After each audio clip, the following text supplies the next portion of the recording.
don't know, man. I just really see Dan Becker as like a father figure. Oh crap, did I? Sorry, I didn't mean to leave my headlamp on. What's going on, everybody? My name is Kyle, and despite this channel's name, I actually love hiking, but there are a couple things that other hikers do sometimes that make me, well, hate hiking. This is gonna be like backpacking etiquette 101, or like what not to do when you're backpacking. If you are a courteous person and you want to respect your fellow hikers, then you definitely need to pay attention to this stuff. And if you're a courteous And if you're a courteous hiker, you're also going to smash the subscribe button and the like button, and that might be like the slimiest plug for my channel I've ever done, but hey, we're gonna roll with it. F it. Here we go. I just want to say real quick before I get into these, despite like the edgy title here, it's like kind of a joke. To be honest with you, I've done a lot of these things that I'm about to talk about. I know a lot of you watching have probably done them as well. Most of the times that I've broken these rules were when I was like a beginner backpacker and still kind of learning. At the end of day one almost, still going. Been a lot up and down, pretty hard, but ate a lot of food, so that's good. Just to be clear, despite the title, I don't actually think you're a selfish jerk if you broke these by mistake. And if you did, hopefully you learned from them like I did. And if you didn't and you continue to do these things, you can go f yourself. All right, let's get into number one. So this first thing that selfish hikers do, and you've probably heard this one before, is to bring a like Bluetooth speaker or just any sort of speaker and play music out loud when they're hiking. This one just absolutely kills me. This gets on my nerves so much. It was usually coming from like section hikers or weekend warriors or whatever, but I even saw it from fellow thru-hikers as well. I mean, and like, I just don't get it, man. Like, for real, I'm the kind of person where I don't even like hearing other people's music when I'm like not in the backcountry. Like any sort of life circumstance where someone like forces me to listen to their music really just kind of pisses me off, honestly. And it's especially bad when you're hiking, right? Because I want my backpacking experiences to sound like this.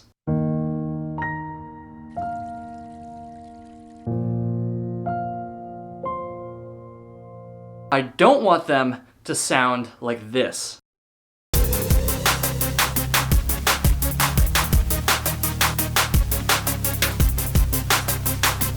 No one wants to hear your freaking dubstep. No one wants to hear like your post-progressive blues, metal, hardcore rock, whatever it is that you listen to. No one wants to hear your music when you're hiking. Please invest in these things called headphones. They're really, really cool, and honestly, the audio quality is gonna sound better through those than it will through the speaker. Anyway, just like, there was one time on my Appalachian Trail thru hike, I was literally like 2 days from being done. I was in the 100-mile wilderness, so close to Katahdin. It was a beautiful fall day. I was going up one of the last climbs, and I was just kind of reflecting and taking everything in. I had seen Katahdin off in the distance a couple times earlier that day, and as I'm going up this mountain, just totally in my head, like totally kind of wrapped up in my emotions, all of a sudden, I start hearing fucking dubstep music in the middle of the 100-mile wilderness. And it wasn't like the music was being played like quietly either. I heard the music well before I actually came up to the hiker that was playing the music, and honestly, I just kind of blew by her as fast as I could because I didn't want to hear that shit. If you've done this before, your music taste sucks. I don't want to hear your bullshit, and never bring a speaker with you ever again. That being said, I did kind of break this rule. Not really, but I'm gonna own up to it anyways. There was one time on my thru hike, I was about 1.5 miles from where I was gonna camp that night, and my headphones broke. They stopped working.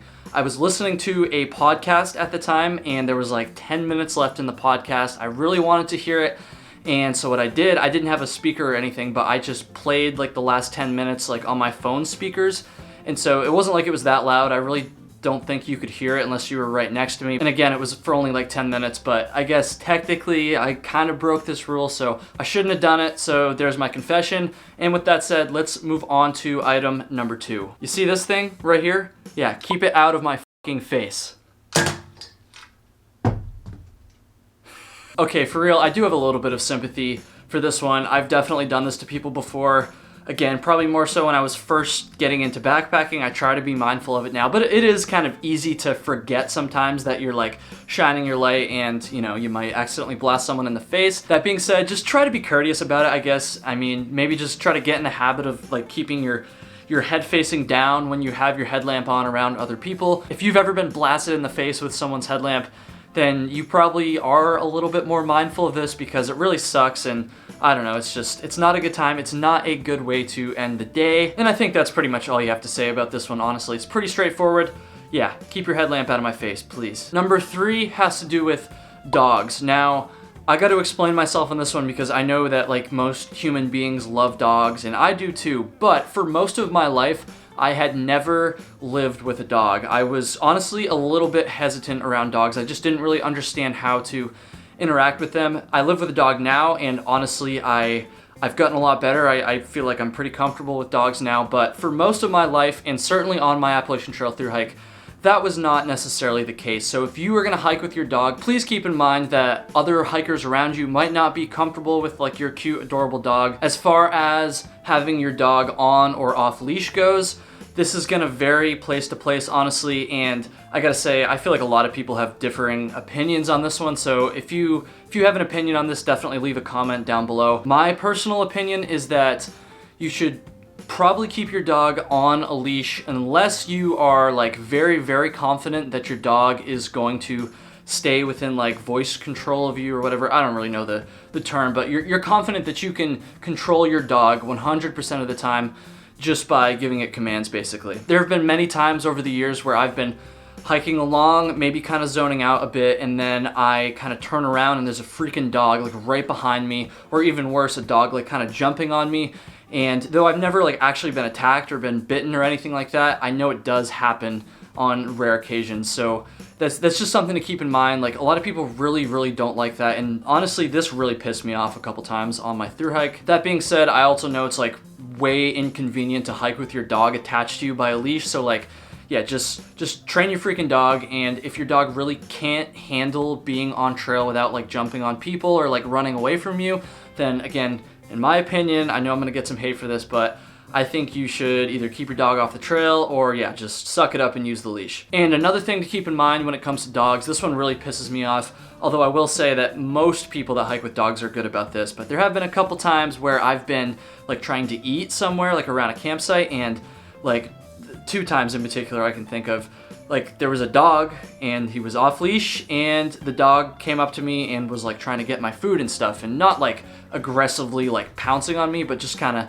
you know, prodding me and sticking his nose in my pot and stuff, and like that's not cool, man. Like if your dog is doing that, like you've got to get your dog under control. And the other thing with dogs too is water sources. Like please don't let your dog like run around in the water source and like muck up the water. Like people are drinking that stuff. I know the dog just wants to like play and have fun, but I feel like that's just kind of disrespectful to the other hikers around you. So try to be courteous about that, people. Don't be a jerk when it comes to your dog, and be sure to read up on any laws and regulations concerning dogs in the area that you're gonna go hike in, because some places they require you to be on a leash and some places don't even allow dogs at all. So honestly, before you take any advice from like my goofy ass, you should probably like go Google that and look that up. So yeah, just be courteous with your dogs, people, please.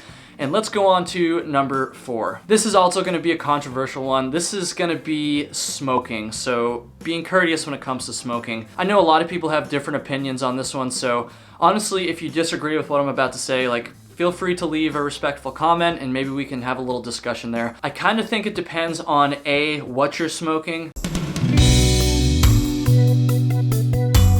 and B, where you're smoking it. So as far as what you're smoking, when it comes to tobacco use, it's legal everywhere in the United States. So I don't know. I personally don't really mind if people are smoking tobacco around me. It doesn't really bug me. That being said, it does bug some people. So I would say just like try to be a little bit mindful of that. You're allowed to use it in public, so I'm not gonna sit here and tell you not to smoke a cigarette around the campfire or whatever. I would just say don't smoke it in like a shelter, a lean-to, or any sort of structure.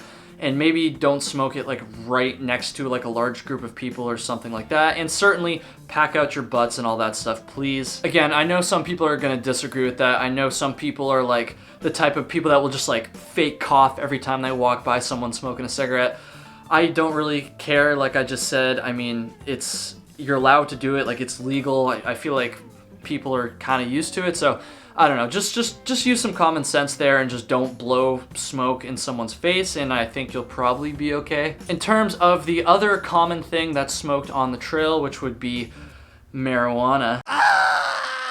Pretty much everything I just said about tobacco applies to this as well. I'm only gonna advise you to use this in the legal states, but if you are doing that, you still want to be a little bit like extra careful when it comes to this. I know that most people these days like don't really care that much, but you just got to keep in mind you don't know what other people's experiences with marijuana are. And then the other thing to keep in mind too is just like kids, like don't spark up around kids, like have some courtesy. At the very least, I think you should ask the people around you if it's cool. And again, if there's like kids, or if you get the sense that someone might not be okay with it, then just, you know, walk like back down the trail a little bit or something, or at least go in your tent, like I don't even know. And when it comes to smoking crack or meth on the I'm just kidding. Don't be doing that, people. So number 5, and I gotta say this is one I've been guilty of like more times than I would like to admit. This is gonna be coming up behind somebody and kind of like surprising them, not giving them a warning when you're trying to pass them on the trail. Now, like I said, when I first started hiking, I did this a lot, and I'm not proud of it, and it took me a while to kind of figure this one out. Honestly, it wasn't until some guy very politely told me that I should start like banging my trekking poles when I come like up behind people that I kind of realized that, oh shit, like this kind of pisses people off. So that's a pretty good tip right there. If you're a fast hiker and you pass people a lot, try to just like give the poles a bang, which sounds weird to say, but I don't know. Bang your poles a little bit before you like get like too close to them, so that you don't just kind of surprise them and scare the shit out of them. You can also just like make other noise as well, like maybe even say something, or even just like another thing I'll do a lot is I'll just try to like kind of like drag my feet on the ground and just make any sort of noise at all that's not going to be super startling to these people. One thing that's kind of tricky here is when someone is hiking with headphones and they can't hear you. So even when you're like right up, like fucking riding their ass, they like still don't know that you're there. And I'll be honest, I've been the guy wearing headphones in this situation as well. So it's a little bit trickier. You can still try to make noise, but at the end of the day, like sometimes like they'll just be really like freaking rocking out, and they just will not hear you. If that's the case, then I don't know, you gotta kind of play it like situation by situation. If you have to just pass them, then I guess you can. This happened to me a couple times. Like I was going along, kind of rocking out, and then usually trail runners, I feel like, would just kind of blow by me. And one time I like, you know, did that shit. I was really caught off guard, and the guy stopped and he was like, yo, I'm so sorry, but like I tried to get your attention. You were just too zoned in.